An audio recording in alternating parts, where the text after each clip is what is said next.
Now we're cooking with grease, as they say. Welcome, folks. Spears and Steinberg. You know what the it is? Aries and Andy. Jew and the Jerk. You know it's time to get this work. The real raw, gutter, uncut, cold. No political corrections. Always sleep. Being awoke. We discuss politics and jokes. Cry, we lit. There's levels to this before you was on your mama. Harry Spears don't give a fuck. We talk about race a lot, racism. Much love to my loyal bag holders. Rollers, loaders. We got them in the folders. The whole world on our shoulders. Spears and Steinberg. Yeah. What an incredible. This is somewhat historic for me, because I've been coming to the New Brunswick Stress Factory, God, I want to say 15 years or more, and not once have I ever sold out. And listen, not because the kid ain't hot, but because Vinny Brand does no promotions whatsoever. There's nowhere to, once upon a time ago, I think he had me go to New York, and I did some radio station out there to promote it, but that was once, and that never happened again. So there's no local radio, because all the radio is New York, tri-state area. There's no TV. So Vinny he might send out emails or something, but long story short, I have never come close to selling this place out. I might fill up 80% of the room, and that's on a good Friday or Saturday. A Thursday or Sunday, probably 65%.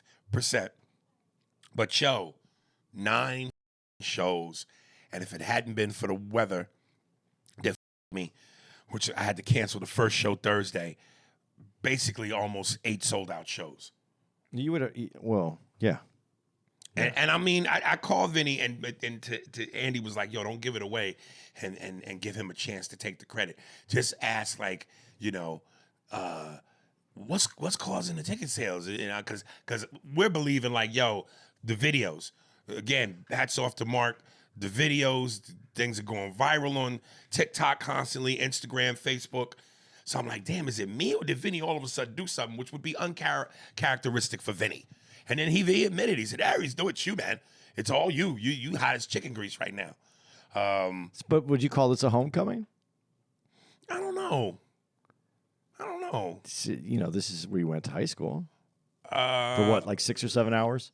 I went to Judd Elementary School. I went to Linwood Middle School.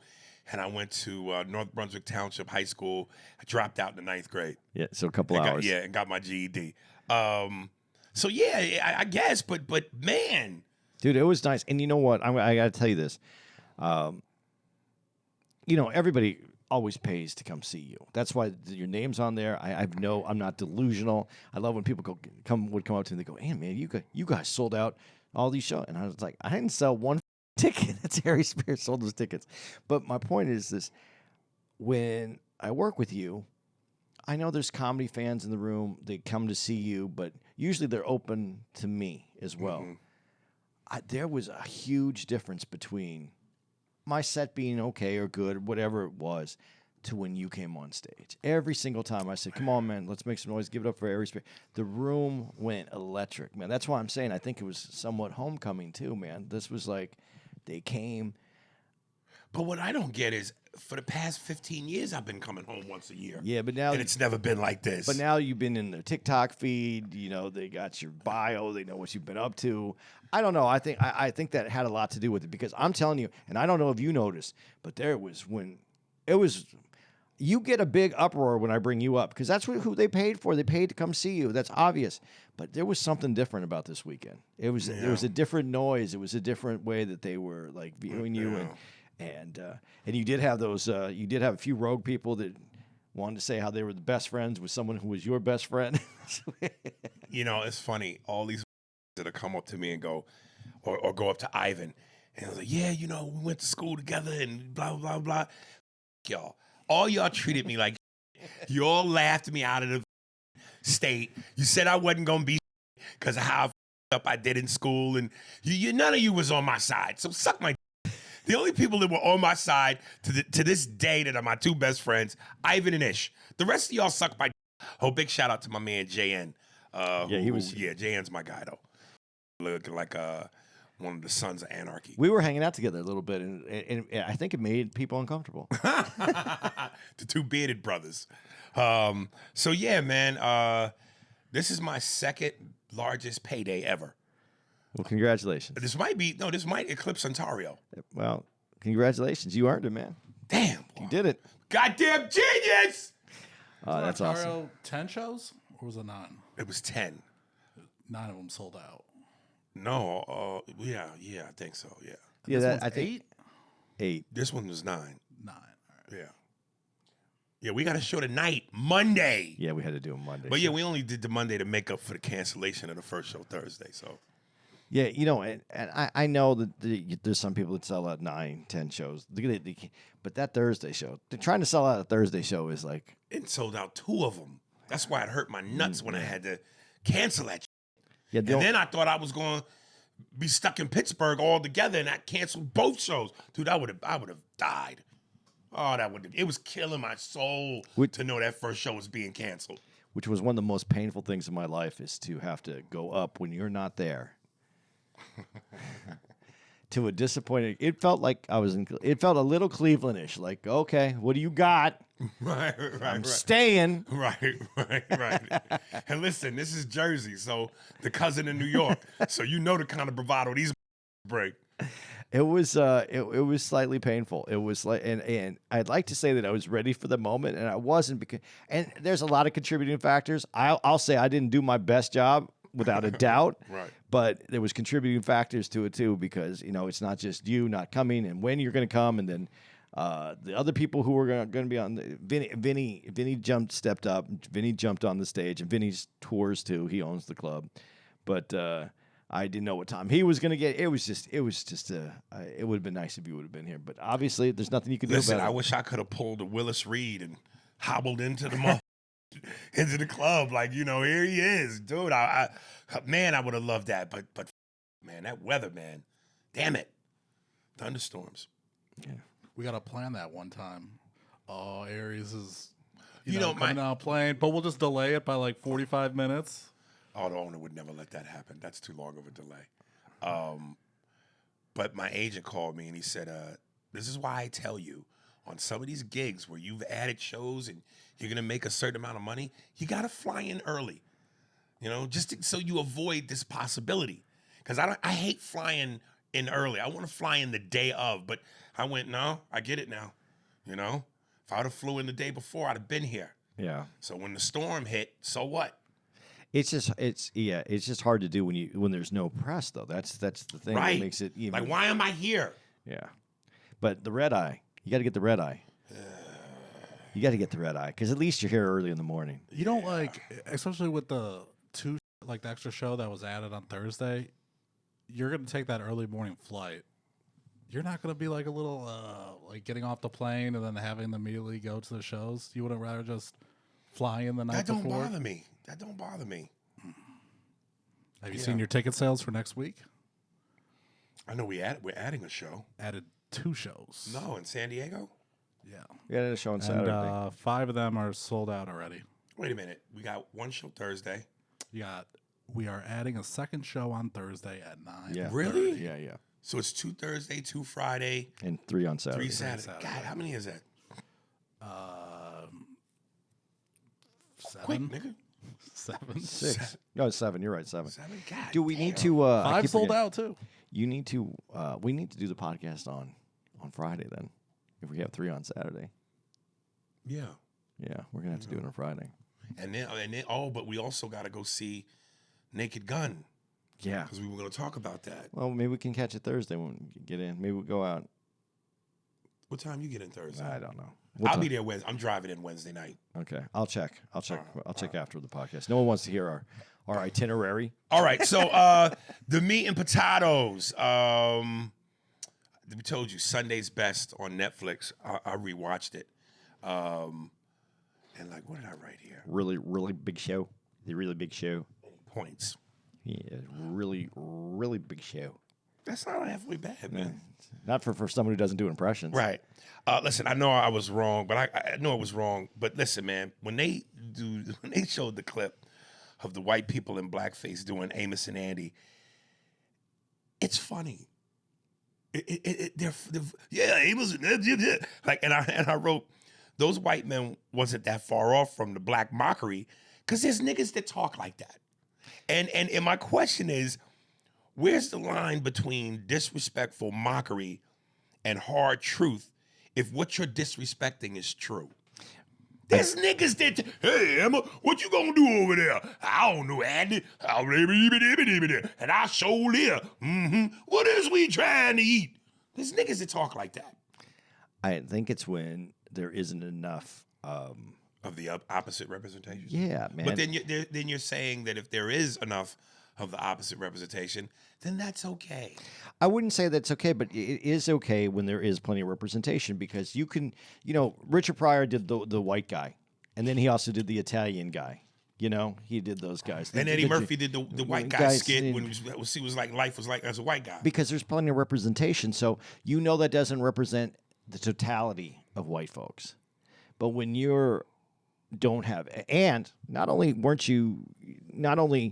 was it that there wasn't representation, you weren't even allowed to be on certain shows. So if the whole construct was just to show blackface, and in that voice portraying someone that didn't even have a chance to show the other part of who they are, yeah, that's the problem. You know what makes it hard to co-sign that, though? Like, even if there was a gazillion percent of representation on the opposite side, white men in blackface should never be okay, right? And again, here's where, and I'm only, God, that's what it feels like walking this line. Because again, when Frank Caliendo, that's what I was going to say, did James Brown for the football thing, completely looking like a black man, a la Eddie Murphy the Clumps. You know what I mean? There's a difference between blackface and that, though. There is a difference. There has to be a difference, because one was a mockery. The red lips, the whole, it wasn't to represent a person. It was to represent an idea of what you wanted that person to Well, be. for the Amos and Andy, they didn't have the white lips. Yeah, they were didn't. completely brown. They didn't. But again, hey, Andy, where you going right now? Don't you needs to be at work? Well, goddamn, Andy, I was about to hit that right now. That's where it gets like, okay, you playing us. But yeah, and since there's no other representation, that's why it's that. I think that you can. It's hard now to go, hey, could we do it 100 years from now if everything's? I think that's off the table because of how it started, right? Right. There was a clip on, and I tell you, the one that really it just boils my blood. I can't stand it because it's just like. There's a clip where a girl is about to eat some oodles or some ramen noodles, and as she's about to take the noodles in her mouth and it's dangling off the fork, I guess her friend or some black dude walks by at the exact moment and snatches the noodles off the fork just as she's about to get them. He just snatches them with her hand, and she goes, "Why would you do that? Is you stupid? Like, why the f would you do that? Is you stupid? Is you?" Instead of "are you?" That boils my blood, dude. I hate when I hear black people do that. Where is you going? What is you? It's our. And again, I know we've had this conversation before, but part of it is, look, those are the long, deep roots of slavery and black people not being able to get the same amount of education as white folks. But at some point, when do we stop blaming that and do better? I think now, because, and the reason I say that is it's crossed over to now we call that's a different type of language. That is no one is enforcing the rules of language anymore. Now that's acceptable. So you have a choice. You either do it now or you accept that this is going to be the language that the American English has developed into. On this special, they showed, and I'm glad they included, because of all the performers they showed Jackie Wilson. And again, when my father used to sell tapes on West 23rd Street, right where Gotham is, one of his favorite artists and go-tos was Jackie Wilson. That's how I discovered Jackie Wilson, through my dad. And I'm going, this is a dude whose biopic is long overdue. Yeah. This story needs to be made, man, because they say this dude was Elvis before Elvis in terms of his singing and his moves. But how many people really know about Jackie Wilson unless you know, my complexion and older, much older. Yeah. Young people don't know who the Jackie Wilson is. Well, no, but I think when you how much younger are you saying when you say young people? I don't think young people know any of the artists that we know, black or white. They have so much information. You mean like the Anita Bakers of the world, the James Ingrams? Yeah. They know Michael Jackson. They know Yeah. the icons, Whitney. Yeah. But you're probably right. Al Green, Marvin Gaye. You don't think they know? Maybe Marvin Gaye because, you know, his anthem comes up every now and then. Right. But Al Green, no, I don't. I've said Al Green. I've asked him. I'm so tired of being alone. I'm so tired of alone. What an awesome. If Al Green doesn't get you laid, man, you have no chance. Where's that story? You know what I'm saying? Yeah. just show. I just want to see the movie just to see the hot grits on the nigga. But I really think I think because everybody knows that it's out there and you can just look it up, they don't really care about the past. They really have just went, that's the past. You know, it's wild. I don't give a shit about the future. You know what I'm saying? I love the past. I'm nostalgic. I live in the past. Me in the 80s is tight. Yeah. But I mean, I said something about, like, I made a Fonzie reference to someone recently. Hey. And they didn't know who Fonzie was. How old were they? They were younger, like maybe 20. Yeah, you wouldn't know. Mark, you know who Fonzie is? Yeah, of course. Happy days. All right, okay. Dude, I wish I would have. Oh no, I'm not there yet. I wrote, if it wasn't for Ed Sullivan's show, how much longer would it have taken for those doors to be knocked down? And this is why I go, we need white people in the fight if we're to win it. I love how he said, oh, well, before I get to that, and it's like, look, I know so many times when we discuss race, I always preface it by going, not all white people. And this is certainly the case because, again, if it wasn't for Ed Sullivan, it was an eventuality that these doors would have been kicked open. But how much longer would it have taken if it wasn't? Sometimes that first boot in the ass needs to be a white man's boot if it's to help our cause. Because if it wasn't for him, dude. And then I said, I love how he even said, one of the things that was so cool about Ed Sullivan is not only through his actions did he make bold changes, but some of the he said as a writer was philosophical almost. Because I love how he gave credit to when he goes, basically in terms of anything that's hip and hot, in terms of music and sound, he goes, comes from Harlem. Like he gives the credit. I love that, man. But he also lived in Harlem. And that's what fucked me up too. And let me jump to that note now that you said that. Because he said he was born in Harlem at a time when it was Irish and Jewish. And I always thought, and this is why I love documentaries, they teach you shit. I always thought Harlem was black. So apparently, gentrified Harlem, and whites have now taken it back. I think it started with Clinton took it back when he put his library there. Okay. And that changed the Okay, but trajectory of- Harlem back in the day wasn't black. We went through New York itself has a transition that has moved along and neighborhoods change. But yeah, it was Irish and black. It was the first, it was but New York is an immigrant community.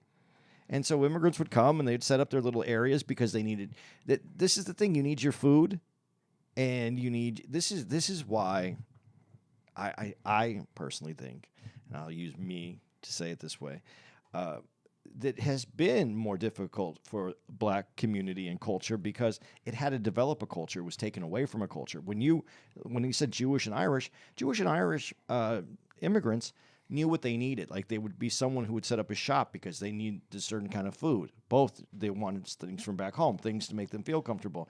They spoke a different way. They had different customs. So the tailor, the everything. But when in the black community, if you didn't have any kind of culture that it was still in process of developing, and you didn't need it, you would go to everyone else to get things. You didn't have a central culture, and that's what's taken so long, and that's why Well, that's not why it's taken so long. That's one of the reasons why. But that's what I think. That's what I think. And then as they move into different areas and populate that area, and that Harlem basically developed a culture. There's definitely a black culture in Harlem right now today when you go through it. I like when you said between the Irish and the Jews, they knew what they needed. That's what do you think our neighborhood needs? I don't know, O'Malley. I think we need to get rid of we know what we need. I agree with you, son. Well, the Irish and the Jews weren't overly welcomed in that area. So you could say that From whom? Well, Irish couldn't get jobs in New York. You mean between each other? No. In New York. Oh, in, no, in but the I'm specifically yeah, speaking but those to, two. Right. Yeah. But it's funny because it just seems like Harlem has always been the place where if you can't get a job, if you can't be treated poorly, you end up in Harlem. Right. And this is how where we are right now. Yeah. Now Harlem's different. Yeah. But there was something interesting that was said because you said he brought in all these acts from Harlem, which happened, and he did also say that the pulse of this entertainment, the music, Vaudeville was black. Though he said Right. that that they had the pulse of that part of the entertainment industry, but they didn't show in this, and I just wanted to point this out. It wasn't just music and act. I mean, he had people playing polkas and accordions and people spinning plates, and so Right. he had It was very diverse. They just Right. they pinpointed on this area because this was the area that's normally excluded from other places. But Right. his show, what was even more, I think that's so important. If you were an older person, white person at that time, and you were listening to polka music and you like dancing bears riding bicycles. Right. And all of a sudden, Nina Simone comes in. That's an effect that you can't get anywhere else. Right. And television had that effect because it was millions of people watching. Well, maybe not at that time, millions, because not everybody had TVs back then. And it's funny because when you talk about the variety of things he had on, and I thought, to your note, I wrote, Ed put authentic African dance and performance on his show. And if Gladys Knight and the Pips made Southern white people mad, that African had them shoot out the TVs. That was authentic African Swahili. And I'm like, and think about that for that time, 1950s. Where else would you have seen that? Yeah. That's Well- he had nuts the size of boulders, nigga. And, to get the power that he got, it's pretty impressive. And, I want to say this. He didn't get that power. He took that power. Took it. Yeah. Yeah. Because he had a popular show on, and he had to go through that where no one liked him, and then all of a sudden the show was popular, and then he could do what he wanted to do. He took that power. Yeah, I mean, it's like, again, I don't want to be saying the same things, but to that, it's like, my thing is he totally fought against that racism when it would have been so easy to be a part of it, as opposed to against it. Well, yeah, because he could say he could lose viewership, and he was just like, man, I don't care. Like, they'll either watch or they won't. But you know what? I also think it's like, when we say that, I think there's something to be said about this that never gets talked about this way. He believed in America. Yeah. And he believed what America stood for. Right. Which was inclusion, which is everybody melting into this pot. And he becoming, maybe because he was an immigrant, that it was not an immigrant of, at that time that, was sought after. People were in love with those people, with Irish at that time when he came into this country. And he saw where his future was going in the move. He believed in America, that I could put this out there and there are enough people that will watch this, despite I'll lose some, but I don't need those. I need what I believe America is. Right. That's why, again, it's so funny to me. And it's the not giving a shit, because you stand firm on what you believe and what you're passionate about. Because that's like when people say to me, if I post something political, dude, you think that's smart? You're alienating some of your fan base. You're going to lose followers, but I'll gain some too. Because there'll be people that go, I agree with that. I like what you said. So if I have to lose you to gain someone to take your place in line, I don't give a shit. Well, I think at this point in our country right now, I think it's maybe like 15% on one side and 15% on the other side, and so that leaves 70% in the middle. I really believe that we're not as divided in the middle. In other words, get the over yourself. Yeah, You're not that big of a deal. You know, I remember one person on Instagram said something to me. He didn't like a post, and he said, "I'm unfollowing you." And he must have said 5 times, "I'm gonna unfollow you and unfollow you." I said, "Dude, listen. So far, I got 1.3 million followers on Instagram. Don't think for 1 second that just because you decide to get out the water at the beach, that the sea level changes. You're one person. Even if you were 50." Someone else is coming to take your place in the pool. But you know what's the most impressive thing about that analogy? If you live in your computer and you live in your own head and your reality, and you think that you are, the water level changes when you get in and out of the bath. That's what it is. That's what I'm saying. Get the over yourselves. Yeah. People really believe in their math. Well, if I unfollow you, then you're going to lose your followers because of your opinion. Okay, but again, I'll gain some. You ain't that serious, B. And I love how they said it. He said it 5 times. Yeah. You can only unfollow once. Right. Well, there you go. That's his math. Actually, too, about 70% of your views are by non-followers. So if he wants to see less of your posts, technically, he should follow you. Yeah. Okay. But to my point, if the people that are looking at my become followers, that's what I mean. Yeah. Yeah. And, you know, one thing to point out that was great about Ed is he was a writer, and he wrote for, I think, a sports paper or something like that. Sports magazine first. And he called out in the New York paper. I just had it. Oh, yeah. When he called out the New York University in the paper because they purposely benched their one black player and wouldn't let him play all season because he was black. It's like, yeah, we got to have you, but we ain't going to play you. Because that's the only way the other team coming in from the South would play him. Right. So, and he wrote a big article basically shaming them. Like, how un-American is this? See, that's what I mean. That America, he believed in the real America. Yeah. Which still hasn't come to fruition. But we're trying. I have a dream that one day.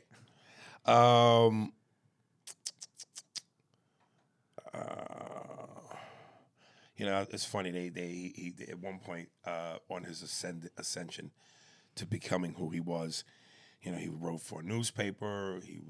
This is how they eventually picked him to be the host of the show, is because he judged a dance competition. Because for a while he was working for the plays.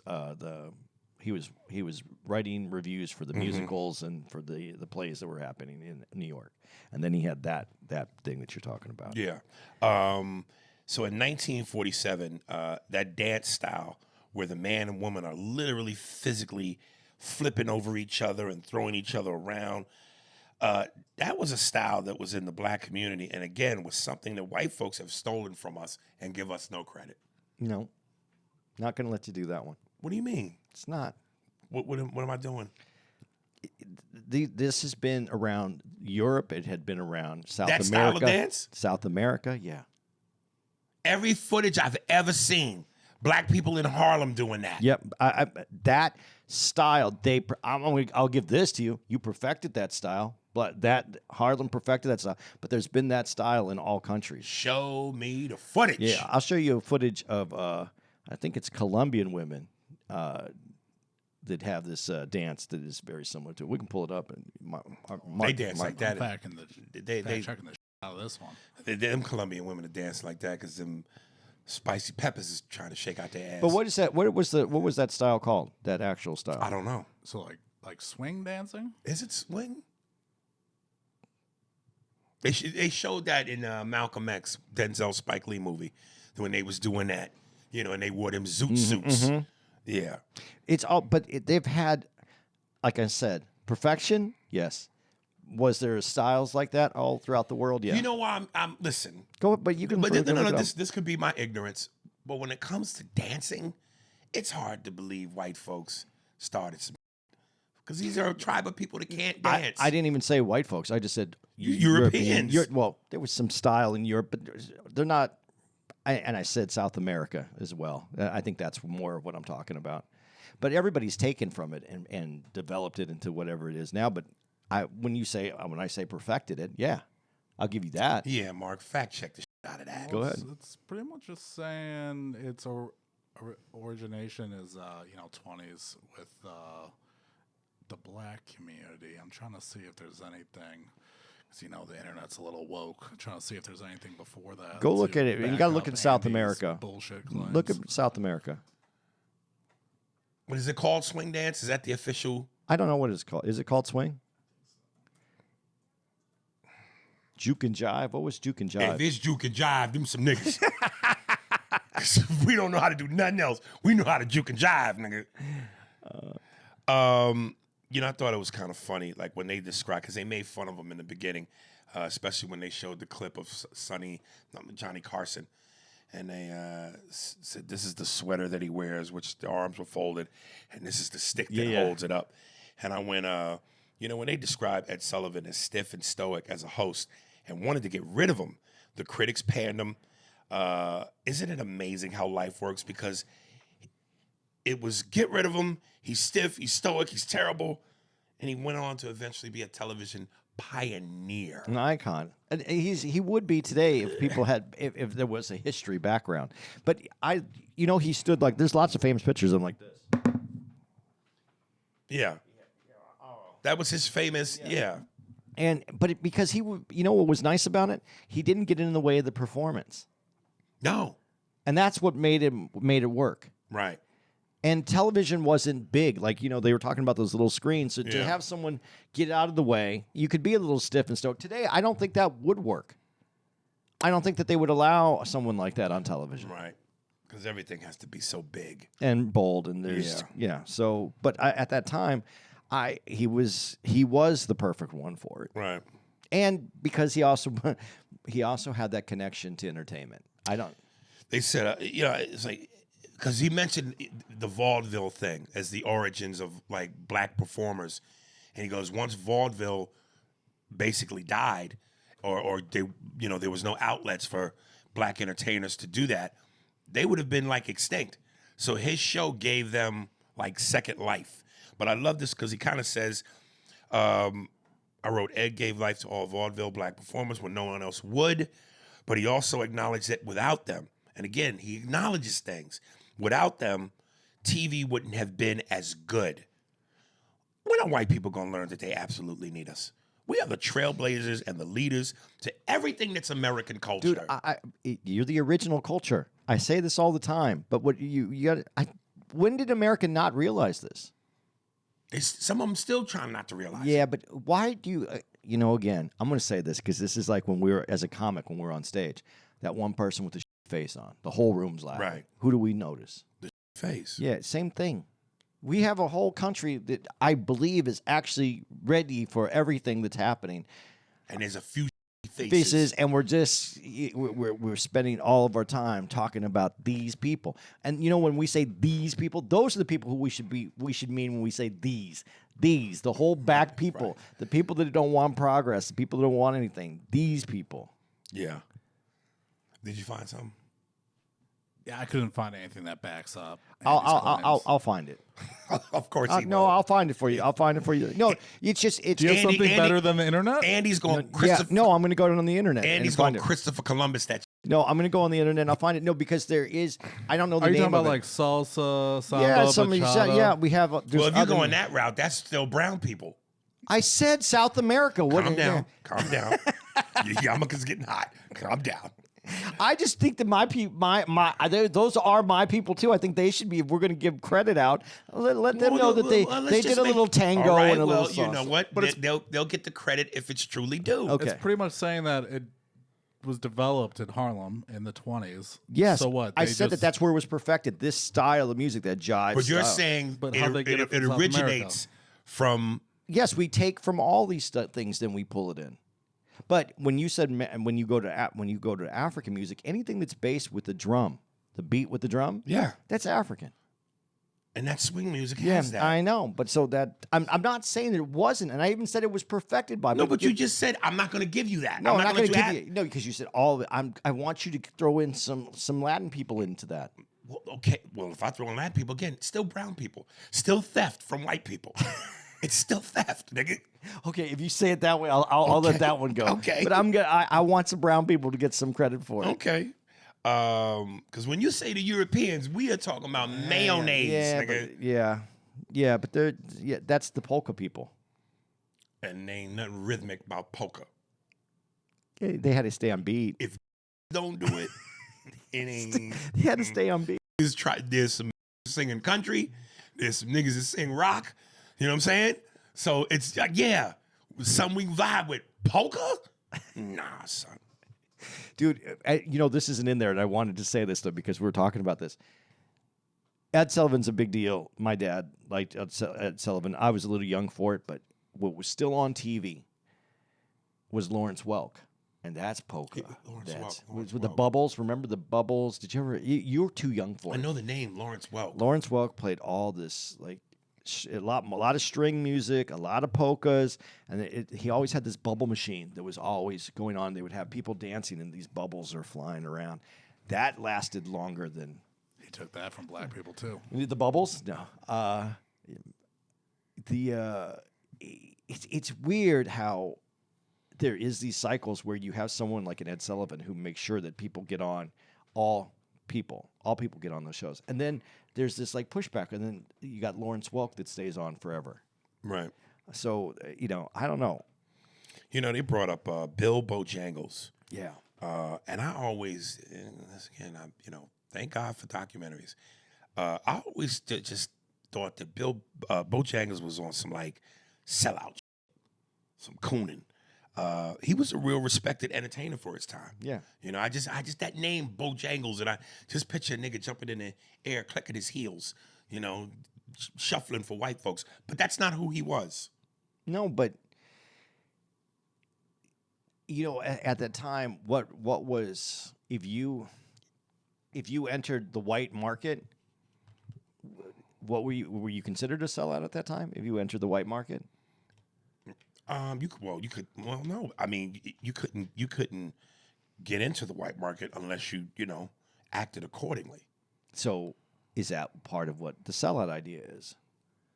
You got on the show because you sold out.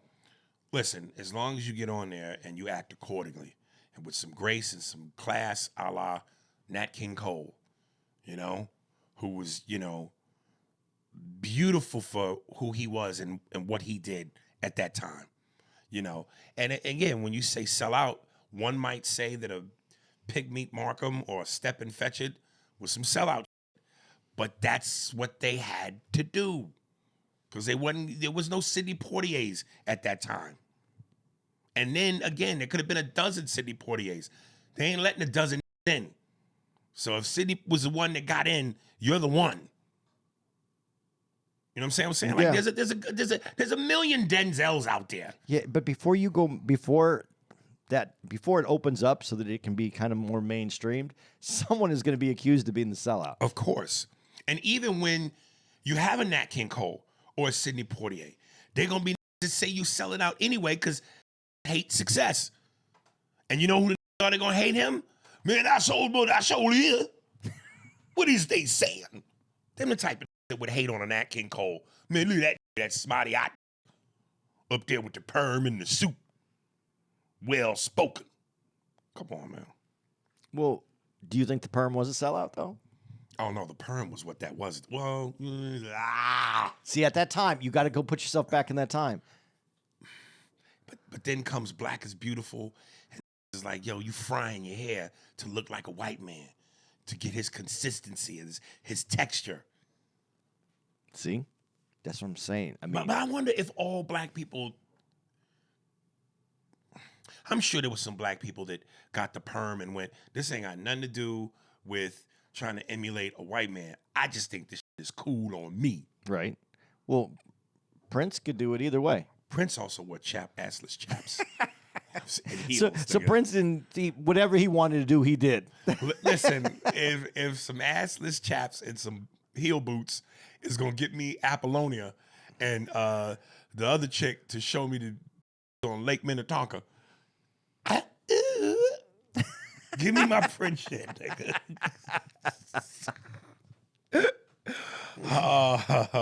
I know I pointed this out when I mentioned this thing to you before, but going back to something that you just said, when you went as performers, we see the one or two faces that aren't laughing, but there are people that are embracing it, that want to embrace it. And again, this is, I'm sorry I'm sounding like a broken record, but this is what's so beautiful about documentaries, is because you learn, like, you just would assume all Southerners, and then a mass majority at that time, you know, didn't like black folks. So we just like life the way it is. We don't want no outside agitators.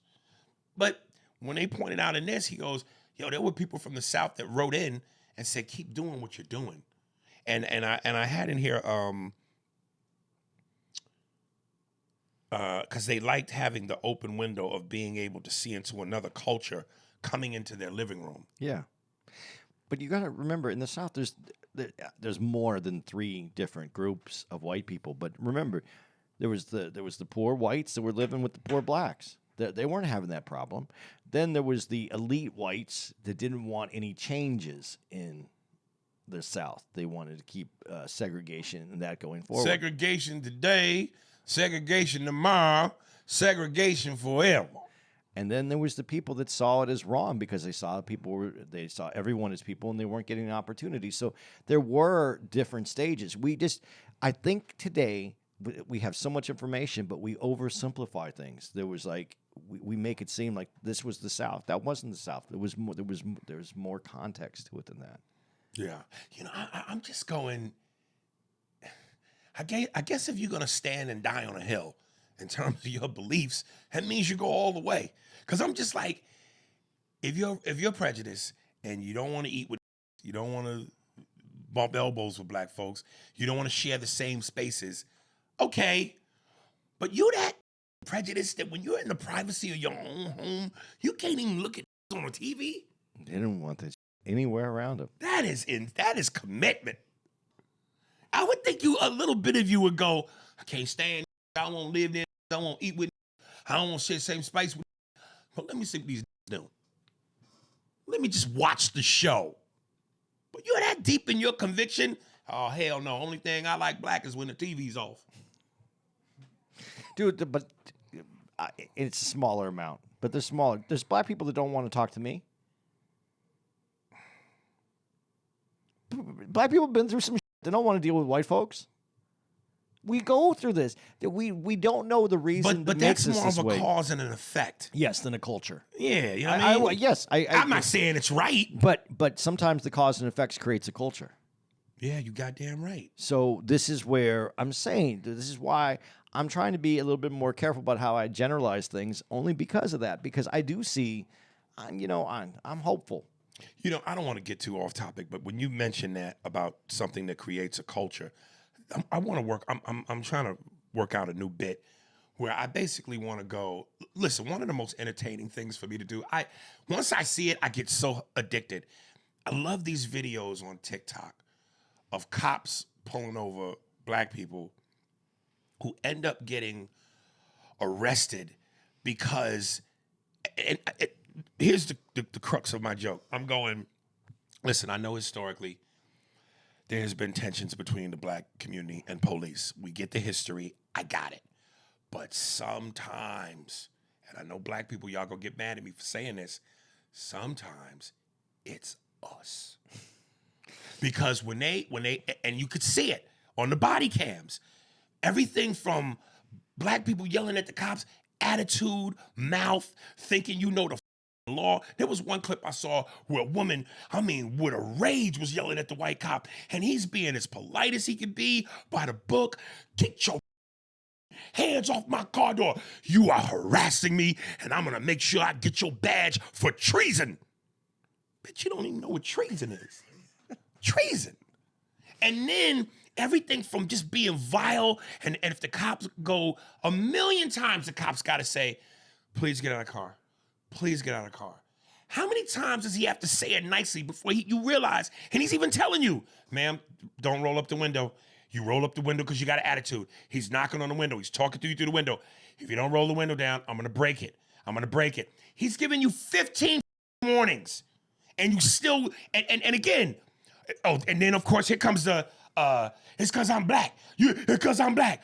No, you ran a light. You have a suspended license. You got 2 felonies, and you were speeding. It ain't because you're black. And then, of course, when it starts to get physical, the go-tos, ready? The 2 go-tos. By all people, black, male and female. I can't breathe. Now can't breathe. You're abusing the I can't breathe card. The cop got you sitting on a curb, handcuffed with your legs crossed, not even touching you. I can't breathe.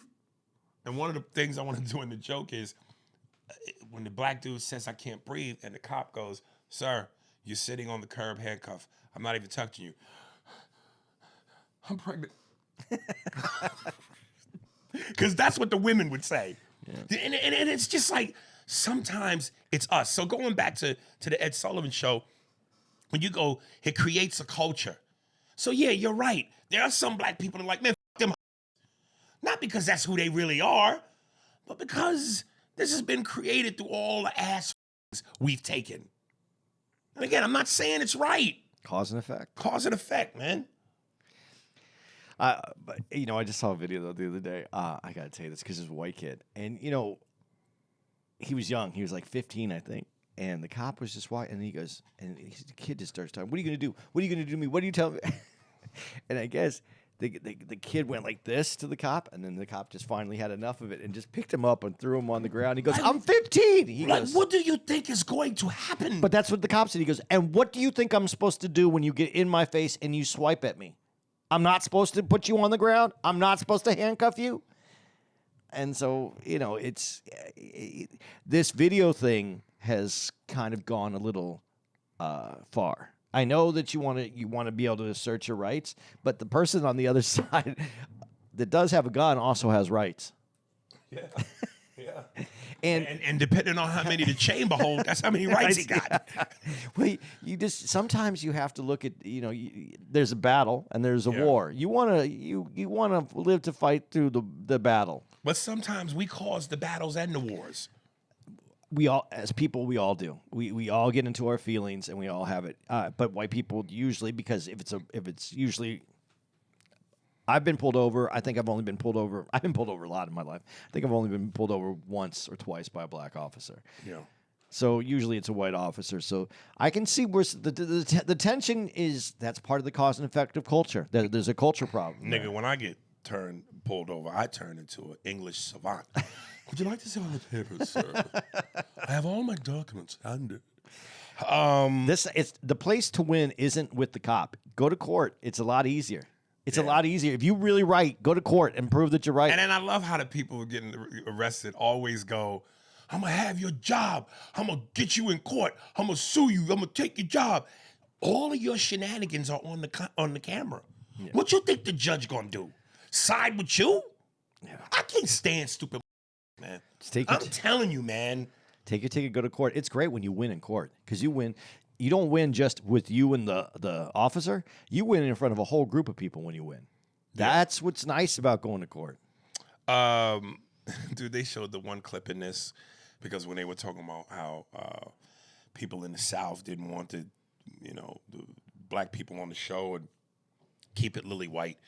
And then they cut to some Klan dudes and the guy goes, and I go, you got to hand it to some white folks, man, because they get colorful when describing black people. It cracked me up when the Klansman was describing a black person, and he said, "Would you want to have some fair-skinned daughter by some fur-head, liver lip, goat-smelling, ape-faced?" Is that what he really was? I made sure I wrote that down. Because here's my thing. I'm going, okay. So if you want to go with the ape thing, that's an old trope that so black skin and the ape black and okay. But okay, even fur head, our afro, our hair texture, okay. But you lose me with liver lip and goat smelling. Where you get liver lip from? Well, red. The liver's red, and that's that old. That's that whole trope with the blackface to do the red lips. And goats have a particular smell. I didn't know that goats had a particular smell, man.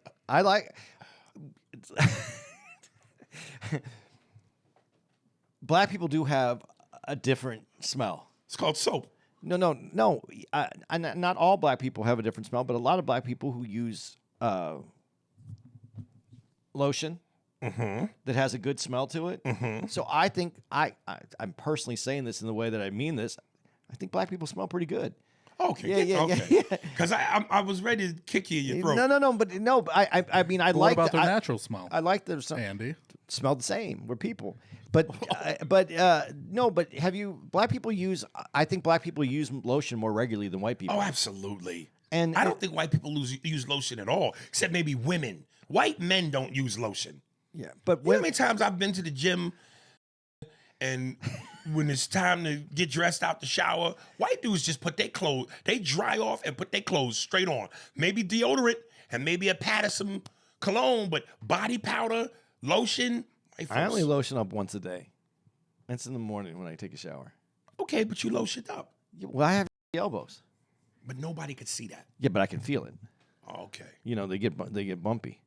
All right. So you got to lotion up, and so but I'm saying that, and the hair care products are a little different. Yeah. And so like there's a different smell, and I just like the smell. So I'm sorry. Yeah, white women, because there have been plenty of times when I'll be at the club, and I go, damn, I need some lotion, and I'll ask one of the servers at the comedy clubs, a lot of white girls, anybody got lotion? And they always have great, and they always tell me, yeah, but it's scented. I don't give a f.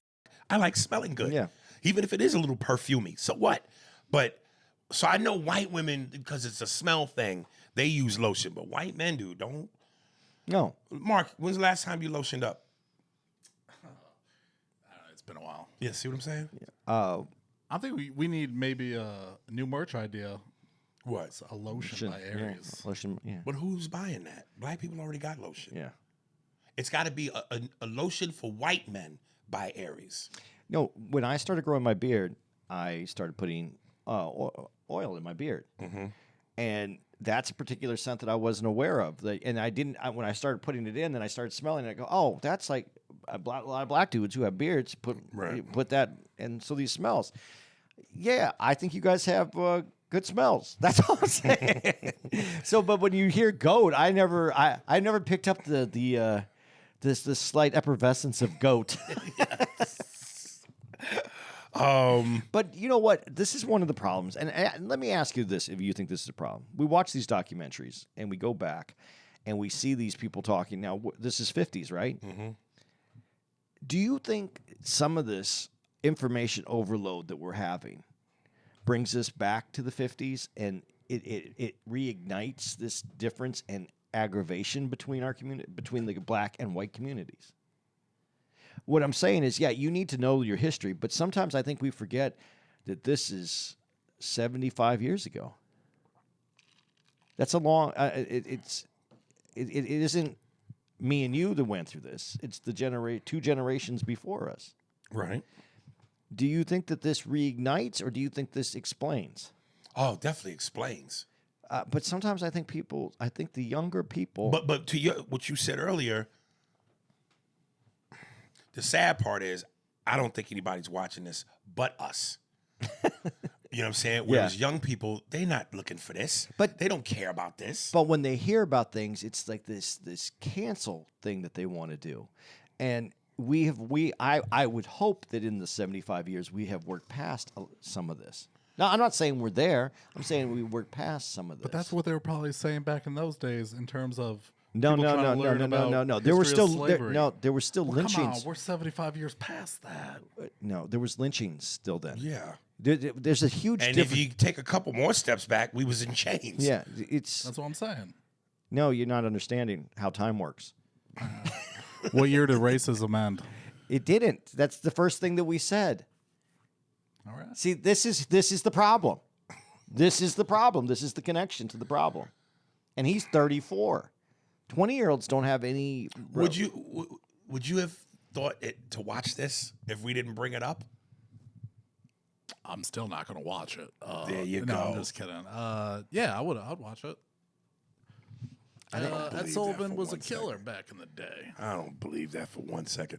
You know, he was told not to shake hands Yeah, with that- Joe Louis. That's one of my favorite things in this whole thing that I saw. The former heavyweight champion of the world, but yet at that time, the heavyweight championship was the most coveted and prestigious and respected title a man could have. And I went, how does that work? So in other words, we're allowed to entertain, but that's it. You recognize that this man has the most coveted title in the world, and he's good enough to entertain you in the ring, but you can't shake his hand? Yeah, because he would have to go in the kitchen to get food. So, but you know what I loved about it? How did Ed Sullivan's hand, the way it came out. Oh, yeah. Kissing Pearl Bailey. The way, but that hand, boom. Yeah. And like you said, kissing Pearl Bailey. The things, hugging, who did he hug? I forgot who he hugged. And he gave Diana a Ross. big hug. Yeah. And I was like, If you told him no, he would watch like this. hold my beer. Right. Now, this is the part that I really loved. Harry Belafonte. I gotta say, between Harry's voice and his looks, he was Denzel before Denzel. I love when CBS refused to put Harry Belafonte on the show because of his fight for civil rights. And he says he goes to have a meeting up at the hotel that Ed Sullivan lives in. And he pointed out to Ed Sullivan about how the Irish rebels doing battle with the British, how come it was different for them versus what he was doing simply because of the color of his skin. And that was enough for Ed Sullivan to say, CBS, I'm putting them on.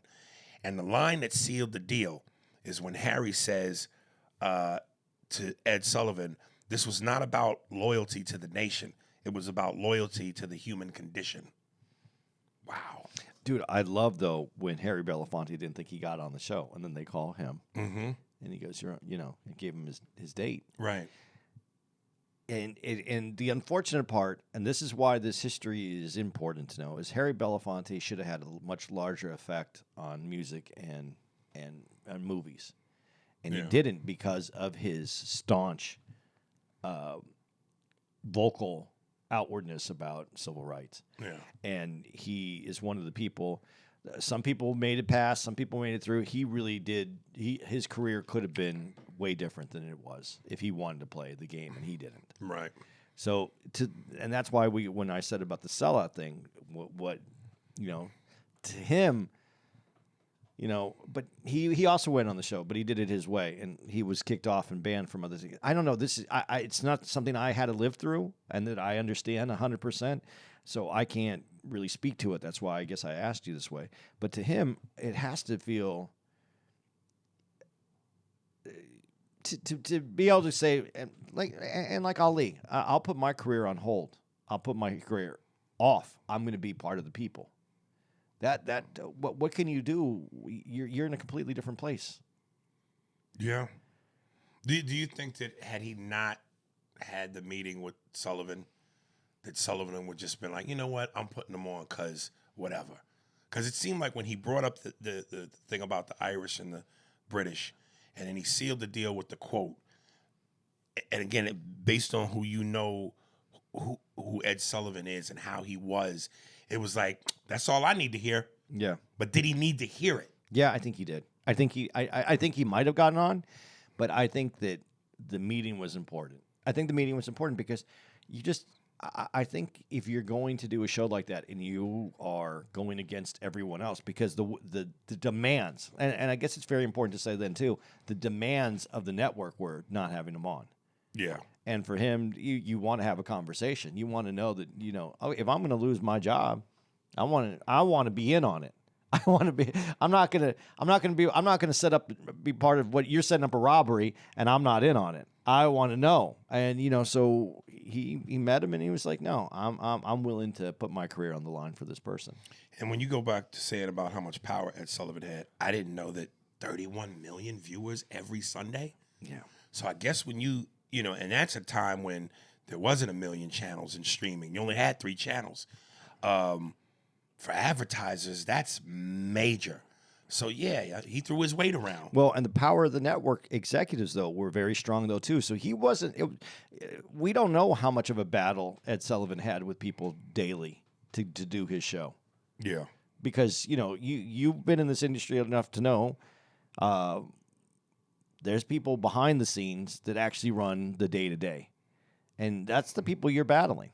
And if he didn't have 31 million people tuning in, you're right. He could have been that was his power, was the people. Yeah.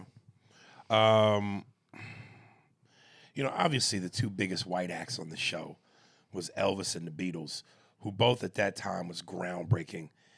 Listen, man, I get Elvis. Please explain the Beatles to me. I don't get it. It's part of a different cultural revolution. They didn't dress the same. It was that move. Did you ever? You never saw Mad Men, that series, No. Mad Men. There was this. It's like they explain it best with the hats, man. There was this period of time when everybody wore a suit and a hat, like the fedora, right? And then it just that just became old, and this new group of people with longer hair and a different look and different bangs and just a different feel. Mop tops, they called it. Oh. And it just changed it. They wanted something new. This was the difference, and that's what happened. I like the Beatles. They were very. They got in the studios. They were very much.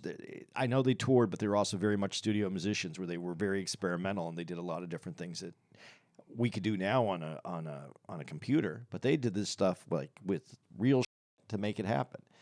They're very interesting. There was a funny clip. Patrice had a joke. And you know how I said, Bob Dylan is so white and his style, black people don't listen to Bob Dylan. And of course, people wrote in and said, nah, man, he's with Bob Dylan. So, again, my ignorance or my lack of knowledge, but I want to go, black people didn't rock with the Beatles. But then Patrice O'Neal did a joke where he goes, sometimes being black is hard because we have to live up to certain expectations. Like, why can't I like the Beatles? Because I do. And he goes, but could you picture me in the hood driving in the car and I'm yelling at somebody, hey, you better have my money tomorrow. You hear me? All right? Oh, I tell you something. I want to hold your hand. There's the imaging in the black community sometimes can be a little difficult to go and experiment and have fun with some other. I really like the Beatles. I like the Stones, man. But I like music, so I'm open. Right. You have a particular. No. I rock with everything.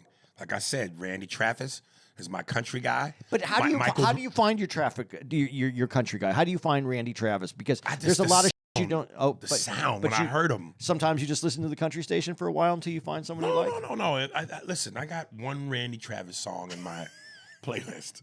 I like. But how do you find the music that isn't in your wheelhouse? That's what I'm asking you. Is it because you do have preference, and when you have a preference as strongly as you do, it's hard to find that one Randy Travis song. I keep my eye on them, man. You know what I'm saying? I keep my eye on them motherfuckers, man. So I got to know a little bit about what's happening in case some break off. I love crooner music. My guy is Michael Bublé. Yeah, now that's easier to find because that also goes back to your love of like things nostalgic. Yeah.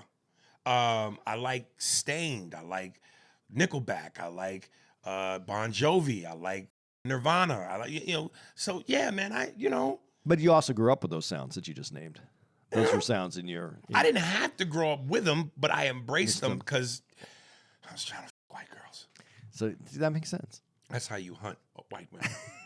You play their music, nigga. Now then when they loosen up, that's when you get close and you pump them on the head and take them back to the cave. Listen, that Bon Jovi wanted. Oh man, and Jersey here did that at the Laugh Factory, and at one point I went, God damn! I was like, hi y'all, and everybody yelled, Jersey. I'm a cowboy on a steel horse I ride, and I'm wanted, dead or alive. That shit bangs. Yeah, man. That shit bangs, dude. When he hits that wanted, oof. When I was young, I listened to a lot of like new wave. Now I'm sorry to the sucker who sent the pictures of him half naked that you say I hate white people. Word. I'm here giving Ed Sullivan his flowers. I'm here talking about the white artists I like. Word. Are you that stupid, you creatine? He probably is not listening anymore. No, he's listening. I'm telling you, people, yeah.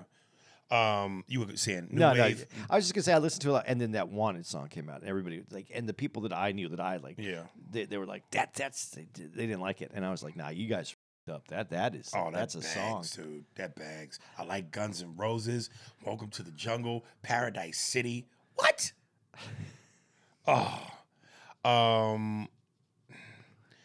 They covered the death of Kennedy. I was just sure they were going to do the same thing with King, and they didn't. That surprised me. I think that the doc didn't, or he didn't, is what you're saying. The doc didn't, because they covered how big a moment Kennedy's assassination was and how that affected the music. And I'm like, you talking about black artists, and the Michael Jordan, the civil rights leaders gets killed. Nothing. They yeah, you're right. They didn't hit that the same way. I wonder why though. That's They didn't hit it at all. That's kind of interesting. Yeah, why they didn't hit it at all. And when I first watched this, and they showed Kennedy, I just knew Martin was coming. Well, yeah, because there's a like civil rights wise, there's a trifecta. Yeah. That's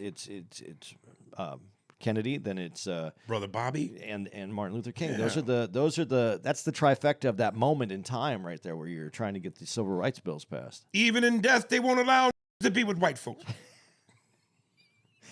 Yeah, that's that. I didn't pick up on that. My last thing, and this is my question to you: who do you think had the biggest musical impact on the show? Elvis, the Beatles, or the Jackson 5? I think Elvis had the biggest impact because of the crossover reasons. I think that the Beatles was probably the biggest one, and the Jackson 5 was a big deal, but never. The reason it's smaller is because Michael Jackson eclipsed all of that. So I think that was still maturing in the annals of America. Like the Jacksons grew after that, and then Michael came and exploded that. Yeah. So it seems smaller now compared to Michael. Does that make any sense? No, I see. What do you think? I think the Beatles. Yeah, I know the Beatles were big, but the crossover of Elvis coming into where it freaked everybody out because he was Elvis the pelvis, and that we're gonna have a white guy singing like black guys, but we can't see his hips. Then don't shake like that. Yeah. There was something about that just caused a beaver across the country. Aren't you glad you were born in the time you were born? Like how unexciting was life back then? You can't gyrate your hips. Everything in terms of sexuality had to be toned down or hidden. You know what I'm saying? Aren't you glad you were born in a time where it's just like out, loose? I would have liked to have been born 5, maybe 6 years earlier. And you were born when? I was born in 1965. So 1960? Yeah, because then I could have been in high school and did my 70. I got the end of I was 79 when I entered high school. I would have liked to have been through high school in the 70s.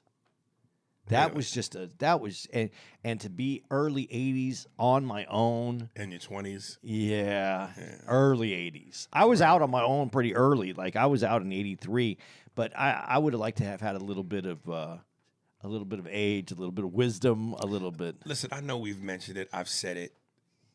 Yeah, if there was a time machine, I'd like to experience the 70s in my prime. But the 80s to me was just perfect.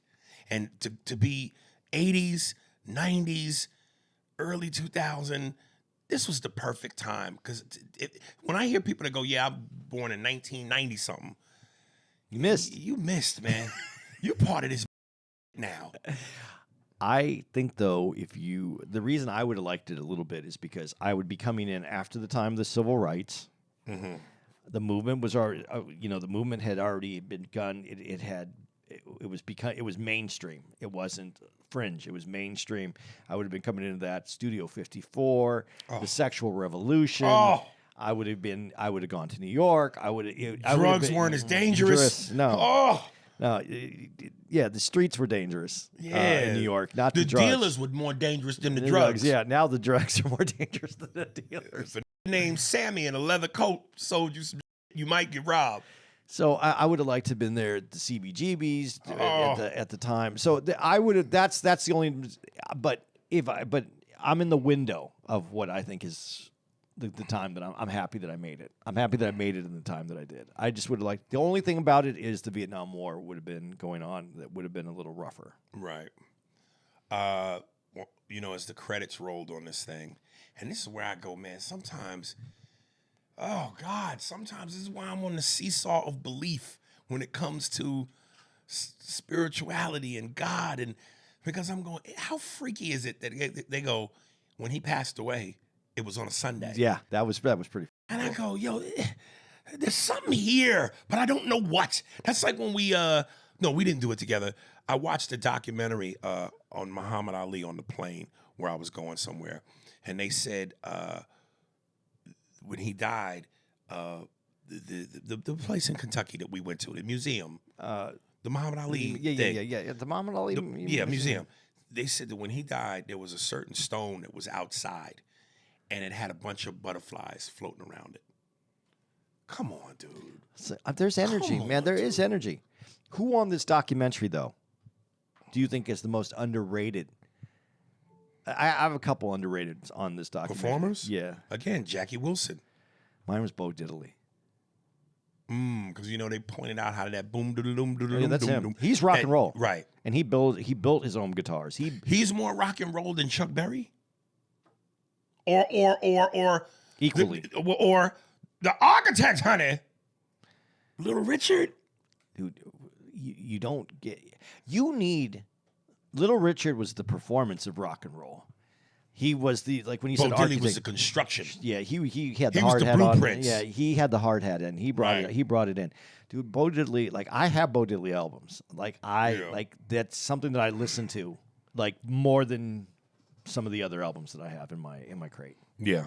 So, that one to me was big. Again, Nina Simone coming into white people's houses, I think is a big deal. I'm telling you, if they ever do the Nina Simone biopic, and not that that Zoe Saldana did, where she put on a fake prosthetic nose, which made black people mad. But if they ever do that biopic, I am telling you, Lisa, what's her name? Oh, the comedian, Leslie Jones. Oh, yeah, Leslie. Yeah, Jones. yeah. And I'm not trying to be mean, but Nina Simone wasn't the greatest looking woman. And Leslie Jones favors her in that way. She could play the part. She played the part. There's a lot of people in there that I just think that have been under popularized. Am I saying that right? Yeah. That are missing on there. But there was a lot of great artists. There's a lot of people that I can make a case for that should have more attention. But man, Bo Diddley is so important, and I just think that he gets overlooked all the time. Yeah. He didn't really have a lot of crossover. To be honest with you, I think even the three people that I named, Chuck Berry, Little Richard, Bo Diddley, I'd even throw Fats Domino in there. I think a lot of the black pioneers of rock and roll get overlooked. Well, Fats Domino, though, he is credited. Chuck Berry is credited. Little Richard is credited. I don't hear a lot of credit going to Bo Diddley. Yeah. That's the one that gets me, because that one to me is I have a Little Richard album. I'm trying to think if I definitely have a Chuck Berry album. I don't think I have a Fats Domino album though. You got a little Richard in you? A little Richard in you? I keep a Little Richard on me. Little Richard should be in everybody, honey. And I'm not talking about the music. Woo! That's what I call my guy. He's Little Richard. Oh, really? Mine is Big Richard, honey. It starts off as Little Richard, but when I get excited, it turns into Big Richard, baby. Listen, we're done with this, but I just want to put it out there. We were supposed to talk about Happy Gilmore too. I have two notes. Yeah, let's just throw it out there because it's going to take 2 seconds. Yeah, listen, I don't get Adam Sandler, man. His comedy aesthetic for me never did anything for me. I felt this was a ride down a nostalgic ride of Happy Gilmore. He just brought everybody back. It was a happy film. It was a happy Gilmore film. And I sent you a thing. I don't know if you saw it, but his having Rob Schneider in the movie, because there's some what I heard is there's some rift between him and Rob Schneider. Really? Yeah, I heard Rob Schneider was upset with him or whatever, but then I saw Adam Sandler say no, he put him in the movie. There's a lot of people that didn't want him in the movie. I don't think that people at all that didn't want him there because he was an anti-vaxxer. He's a conservative. He has spoken out on the conservative side, and people are really against him. And he's fallen. You know, he's only doing stand-up. He isn't getting any work. And Sandler not only gave him a part, but paid him handsomely to be in it. Well, Adam Sandler is godsend for whoever his SNL alumni were. What was I going to say? Oh, but listen, to be fair, Rob Schneider might not be getting a lot of work because he had his run. He did have a run. And a lot of them were flops. Yeah. If he was cranking out hit movies, he'd still be doing it. But Hollywood gambled on him a lot, and a lot of flops. Well, he had the television show, The Run, that he had too. What TV show? He had a TV show on for a Real while. Rob. What? What was it called? Real Rob. I don't remember what it was. I don't even remember a TV show. He had that, but then he did have he the one where he plays a prostitute, didn't that a male prostitute? Didn't that one work out where he got they made a second one? That might have been the hit. So I know, like you said, a lot of those guys at that time had a run, and their run has kind of, but I think he was having a hard time, and I just really liked that Sandler was like, no, he's in it, and I'm paying him because, God damn it. you know, I Where's my Adam Sandler? listen, man, I like that there's people out there like that because it just makes me feel better. You know, Godfrey, I saw a clip. Godfrey is on Willie D, and he was basically saying that same thing. He goes, black comedians don't help each other. He goes, the Joe Rogan crew, everybody goes, he has all his white boy friends get on his podcast, then they blow up, and then they get bigger numbers, then their stand-up seats sell out. Black people, we don't do, and I've been saying that forever. We don't look out for one another, man. We don't. But I think there's a little bit of difference. I think in that community, in the white comedy community, for the most part, Rogan's a little different. But like with Sandler, these guys came up together. They worked together, and somebody made it, and they pulled more people in. Most comics don't do that. If you come up with people, maybe you get some. Maybe they'll pull you in something, or something good happens. But most comics, So that's a myth? Yeah, because we're also the most insecure people.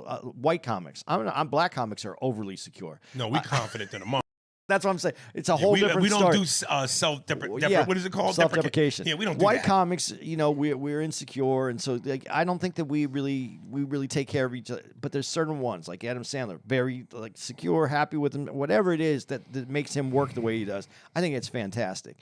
Rogan has a space, and he brought in a lot of different guys that had a similar ideas that he had, and I think that's what he blew up. He didn't bring up like the people he did because he blew up. Rogan, you know, kind of came up, had that when he was on television, and then he kind of just it wasn't, his career was up and down. Then he did the podcast, and he, you know, he's the biggest one of the biggest in the world. Yeah. But there are comedians that you would like to see them on the black comedian side. I think it's some of the bravado, man. I think it's just some of that bravado where you don't. There's little clashes there. Niggas don't, you know, we don't want nobody to get ahead of us. But you know, it's a little bit of crabs in the barrel, but it's also you might outshine me if we're in a race and I gotta beat you. Dude, I still think the greatest thing in comedy that's ever occurred to me since I've been watching this is when I saw, and I think I've said this on here, when I was watching Comedians in Cars Getting Coffee, where they had Eddie Murphy on. This is the after, where they did a Q&A afterwards. And you find out that Eddie Murphy, as a young guy, is looking at Seinfeld like, oh my God, he made money. Look at it. He bought a car with jokes, and Seinfeld is on this level doing comedy, and then Eddie Murphy just boom, blows everybody, goes past everybody. And you know, you don't, in comedy, you can't go, oh, what is he doing? Why am I not getting it? What is it? because then Seinfeld just did comedy because he loved doing comedy, and the comedy went. And now then he has a show that becomes the biggest television show, and he's a billionaire, and he's successful, and he's still having a career, and they're both having an unbelievable part of their life at this age. So comedy is I just think you got to do it for the love of comedy. It can't be for any other reason. You can't be to make money. It can't be to be the success. Your work ethic could be for the success, but with comedy, you have to have that love. Aries, are you listening? Dude, listen, you know who we didn't see in this movie? Nick Swanson. He was not shoved down our throats. He wasn't in it? I thought He was in it. I He think was that old golf legend or whatever. That was him? Yeah, I'm pretty sure he was in Oh, it. God. But he had so many people in there. That is Adam Sandler is Nick Swanson's guardian angel. He was sent down from heaven to make sure he stays relevant. You know, you said a long time ago, you said creatures are looked for, but really broken people are also something that they look for. And particularly white women love saving broken wings, man. They like people like like that bird that has one broken wing. My broken wings and learn to fly again. Na, na, na, na, na. That's one of my favorite songs by a white person. Why don't you like Nick Swartzen? Because I think he's just not funny to me, and Adam shoves him down our throats. No, he's just not funny to me. He's done well with all the.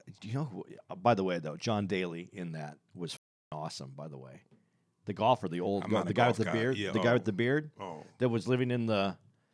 Dude, this movie bored the shit out of me. John Daly is one of those guys that it just didn't fit in with golf.